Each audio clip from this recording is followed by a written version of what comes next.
DRDO और भारतीय नौसेना ने हाल ही में किस मिसाइल का हेलीकॉप्टर से पहला सफल सालो परीक्षण किया है? तो दोस्तों इसका सही आंसर रहेगा आंसर बी, NASMSR। यह क्या है? यह भारत की पहली स्वदेशी कम दूरी की एंटीशिप मिसाइल है। सालो परीक्षण का अर्थ है एक साथ कई मिसाइलें दागना, जो युद्ध की स्थिति में मारक क्षमता को बढ़ाती है। इसी के साथ हम और ऑप्शन को भी देख लेते हैं ताकि परीक्षा में हमें यह हेल्पफुल हो सके। हेलिना क्या है? हेलिना यह ध्रुव हेलीकॉप्टर के लिए विकसित एक एंटी टैंक गाइडेड मिसाइल है। प्रलय क्या है? यह सतह से सतह पर मार करने वाली अर्ध बैलिस्टिक मिसाइल है। और अस्त्र, यह हवा से हवा में मार करने वाली BVR मिसाइल है। अगला क्वेश्चन देखिए, पंचायत एडवांसमेंट इंडेक्स PAI 2.0 में कौन से राज्य शीर्ष प्रदर्शनकर्ता के रूप में उभरे हैं? तो इसका सही आंसर रहेगा बी, त्रिपुरा, केरल और उड़ीसा। इन राज्यों ने सुशासन, डिजिटल साक्षरता और सामाजिक न्याय के मानकों पर देश में सर्वोच्च स्थान प्राप्त किया है। और ऑप्शन की बात करें तो हरियाणा, पंजाब और राजस्थान, ये राज्य कृषि में मजबूत है लेकिन PAI 2.0 के विशिष्ट मानकों में शीर्ष पर नहीं रहे। उत्तर प्रदेश, मध्य प्रदेश और बिहार, ये आकांक्षी राज्य हैं जो पंचायतों के आधुनिकीकरण में तेजी से सुधार कर रहे हैं। और गुजरात, महाराष्ट्र और गोवा की बात करें, ये आर्थिक रूप से समृद्ध राज्य हैं लेकिन इस सूचकांक में दूसरे पायदान पर ये रहे हैं।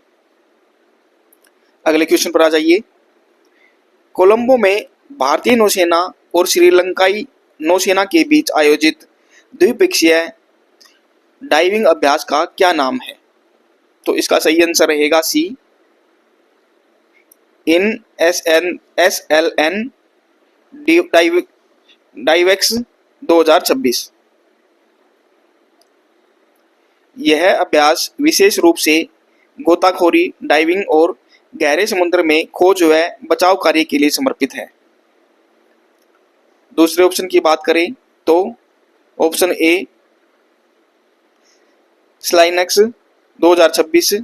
यह दोनों देशों के बीच में होने वाला एक प्रमुख और व्यापक नौसैनिक अभ्यास है। वरुण 2026, यह भारत और फ्रांस के बीच होने वाला द्विपक्षीय नौसैनिक अभ्यास है। दोस्ती 2026, यह भारत, मालदीव और श्रीलंका के बीच होने वाला त्रिपक्षीय तटरक्षक अभ्यास है। अगले क्वेश्चन पर आ जाइए। बेलाना हरिका ने राष्ट्रमंडल युवा और जूनियर भारोत्तोलन चैंपियनशिप में स्वर्ण पदक जीता। यह प्रतियोगिता कहां आयोजित की गई थी? तो इसका सही आंसर रहने वाला है एपिया सोमा में। एपिया जो है वो समोआ की क्या है? राजधानी है। प्रशांत महासागरीय द्वीप राष्ट्रीय समोआ की राजधानी एपिया ने इस अंतर्राष्ट्रीय भारोत्तोलन प्रतियोगिता की मेजबानी की।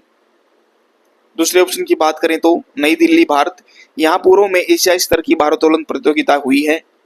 बर्मिंघम, UK, यहाँ 2022 के मुख्य राष्ट्रमंडल खेलों का आयोजन हुआ था। और अगर कोलंबो, श्रीलंका की बात करें तो यहाँ द्विपक्षीय समुद्री अभ्यास आयोजित किया गया था। प्रश्न नंबर 5 में आ जाइए। अनुभवी भारतीय खेल व्यक्तित्व विजय कुमार का हाल ही में निधन हो गया। वे किस खेल से जुड़े थे? तो इसका सही आंसर रहने वाला है बी, गोल्फ। विजय कुमार जो है वे भारत के एक दिग्गज पेशेवर गोल्फर और अर्जुन पुरस्कार विजेता थे, जिन्होंने भारतीय गोल्फ को वैश्विक पहचान दिलाई। क्रिकेट की बात करें तो विजय कुमार का नाम, इसके अन्य क्रिकेटर हो सकते हैं लेकिन चर्चित हस्ती जो है विजय कुमार गोल्फ से ही रिलेटेड है। हॉकी की बात करें तो भारत के राष्ट्रीय खेल से संबंधित अन्य महान खिलाड़ी हैं। तीरंदाजी, इस खेल में दीपिका कुमारी और अभिषेक वर्मा जैसे नाम जो हैं वे प्रमुख हैं। छठे क्वेश्चन में आइए। अप्रैल 2026 में दिल्ली नगर निगम MCD का नया महापौर यानी मेयर किसे नियुक्त किया गया है? इसका सही आंसर बी रहेगा, प्रवेश वाही। भाजपा के वरिष्ठ पार्षद प्रवेश वाही को अप्रैल 2026 में दिल्ली का नया महापौर यानी मेयर निर्वाचित किया गया है।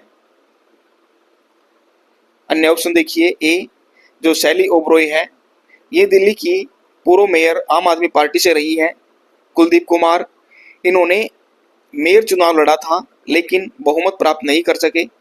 सौरभ भारद्वाज, ये वर्तमान में दिल्ली सरकार में कैबिनेट मंत्री के रूप में कार्यरत हैं। नेक्स्ट क्वेश्चन में आइए,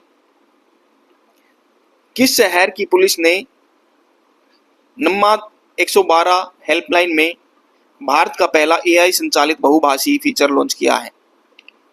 इसका सही आंसर रहेगा सी, बेंगलुरु पुलिस।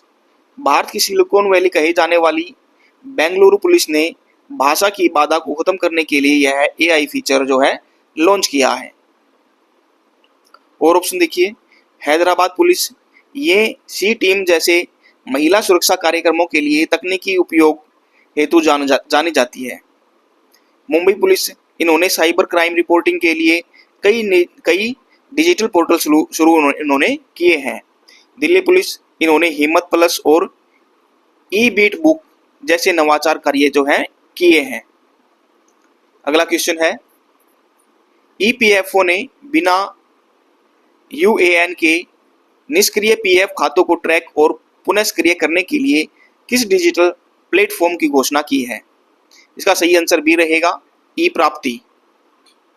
यह पोर्टल उन कर्मचारियों की मदद करेगा जिन्होंने पुराने पीएफ खातों का पैसा डिजिटल रिकॉर्ड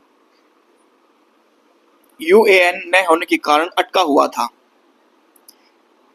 अन्य जो ऑप्शन है वे है ई समर्थ। यह पोर्टल शिक्षा मंत्रालय द्वारा विश्वविद्यालय के प्रबंधन के लिए उपयोग किया जाता है। यूएएन सेवा, यह वर्तमान में सक्रिय खातों के केवाईसी और प्रबंधन के लिए मुख्य पोर्टल है। पीएफ ट्रैक, यह एक सामान्य नाम है, आधिकारिक पोर्टल का नाम ई प्राप्ति खाता रखा गया है। नेक्स्ट क्वेश्चन है, डायफनेस मेगालेनस और डायफनेस माउलिनोंग्स जुगनू की नई प्रजातियां किस राज्य में खोजी गई है? इसका सही आंसर रहेगा बी, मेघालय।